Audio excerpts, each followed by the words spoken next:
В Алданском районе увеличилось количество подростков, систематически употребляющих алкоголь. Это следует из отчетов наркологов. Со статистикой, а также основными факторами и способами борьбы с алкоголизмом ознакомилась Татьяна Вахнина.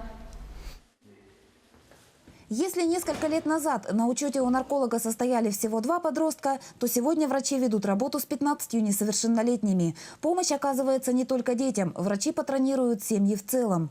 Эти семьи под строгим, конечно, контролем и нашей службы, наркологической службы, службы ПДН, службы опеки. Да. Общая картина по пьянству и алкоголизму по сравнению с предыдущими годами не претерпела радикальных изменений. Больше люди пить не стали. Впрочем, меньше тоже навряд ли. Находится на Д-учете с алкоголизмом 292 человека.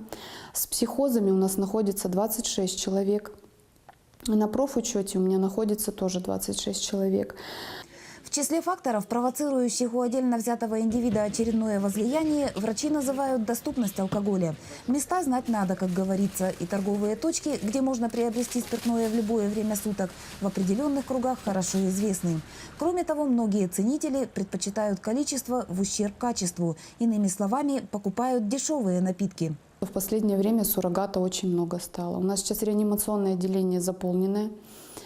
Койко-мест практически нет, заполнено отравлением этилового спирта.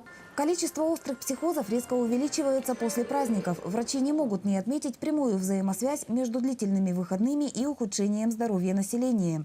Впрочем, в будничные периоды тоже не наблюдается нехватки пациентов, как с психоневрологическими расстройствами, так и с терапевтическими заболеваниями и обострениями хронических недугов, вызванными злоупотреблением алкоголя.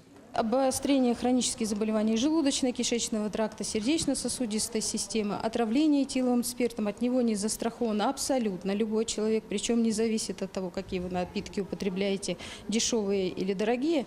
Диагноз алкоголизм чаще ставится мужчинам, чем женщинам. Однако у представительниц прекрасного пола болезнь развивается быстрее, и побороть недуг очень сложно. У них отсутствует критика вообще к этому заболеванию, как правило, контингент женщин не работающий. Состоящими на учете пациентами проводится масштабная работа. Алкоголизм, как известно, неисцелим. Единственный путь к трезвой жизни лежит через формирование соответствующей психологической установки, подразумевающей полный отказ от алкоголя. Татьяна Вахнина, Сергей Шипачев, Алдан.